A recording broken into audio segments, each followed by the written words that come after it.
Press the bell icon on YouTube and don't miss another update. Mizoram को बने हुए करीब 47 साल से ज़्यादा का समय हो गया है। इतने सालों बाद पहली बार कोई महिला कैंडिडेट यहां से लोकसभा चुनाव लड़ रही है।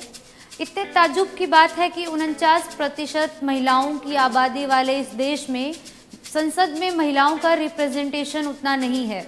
पिछले लोकसभा चुनाव में महिलाओं ने बढ़ चढ़कर भाग लिया। करीब 16 राज्यों में महिलाओं ने पुरुषों से ज़्यादा मतदान भी किया। महिलाओं का ये वोट शेयर देखते हुए इस बार पार्टियों ने अपने मैनिफेस्टो में बड़े बड़े वादे कर दिए हैं। कांग्रेस ने कहा है कि अगर हम सत्ता में आए तो हम महिलाओं को 33% आरक्षण देंगे। ये आरक्षण बिल करीब 20 साल से भी ज़्यादा से लटका हुआ है। पश्चिम बंगाल से ममता बनर्जी ने इस लोकसभा चुनाव में महिलाओं को 41% आरक्षण देने की बात कही है। इस हिसाब से कम 17 महिलाएं वहां से लोकसभा चुनाव लड़ेंगी। वहीं ओडिशा के नवीन पटनायक ने भी अपनी पार्टी से महिलाओं को 33% आरक्षण देने की बात कही है। वैसे पार्टियां महिलाओं को टिकट ना देने के लिए कई तरह की बातें बनाती रहती हैं। उनका कहना है कि महिलाओं के जीतने की संभावना बिल्कुल ही कम होती है, इसलिए किसी महिला को टिकट देकर एक सीट को ब्लॉक क्यों करवाना। हालांकि ये बहस का विषय है कि महिलाएं जीत क्यों नहीं पाती हैं।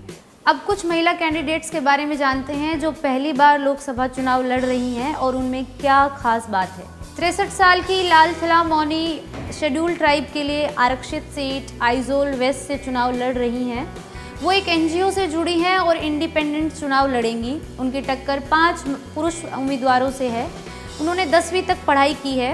लालथला मौनी ने पिछला विधानसभा चुनाव भी लड़ा था, लेकिन वो हार गई थी। पिछले मिजोरम विधानसभा चुनाव में 209 कैंडिडेट्स में से सिर्फ 16 महिलाएं थी और 16 की 16 चुनाव हार गई थी। 37 साल की आतिशी ऑक्सफोर्ड यूनिवर्सिटी से पढ़कर आई हैं। वो एक स्कॉलर होने के साथ साथ बैंकर भी हैं। उन्होंने आम आदमी पार्टी के साथ जुड़कर शिक्षा और हेल्थ के सेक्टर में बहुत काम करवाया है। आतिशी पूर्वी दिल्ली संसदीय सीट से आम आदमी पार्टी की टिकट पर चुनाव लड़ेंगी। उनका कहना है कि अगर मैंने राजनीति से बाहर रहकर इतना काम करवाया है तो मैं संसद पहुंचकर भी बेहतर काम करूंगी। उनका ये भी कहना है कि जनता उन्हें इसलिए वोट ना दे कि वो बाहर से पढ़कर आई हैं, बल्कि जनता उन्हें इसलिए वोट दे कि वो ज़मीनी काम कर चुकी हैं।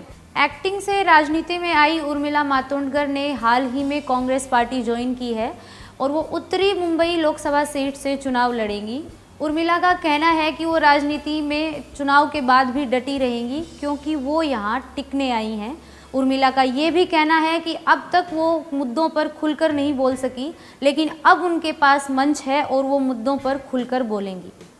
30 साल की मिमी चक्रवर्ती ने इंग्लिश लिटरेचर की पढ़ाई की है। वो टेलीविज़न की दुनिया में 2008 में ही आ गई थी, लेकिन बड़ा ब्रेक मिला 2012 में और इस लोकसभा चुनाव से वो राजनीति में भी डेब्यू करने वाली हैं और पश्चिम बंगाल की टीएमसी पार्टी से वो लोकसभा चुनाव की उम्मीदवार हैं। मॉडलिंग से एक्टिंग में आई नुसरत जहां ने कॉमर्स की पढ़ाई की है और इस लोकसभा चुनाव में वो टीएमसी पार्टी की उम्मीदवार हैं।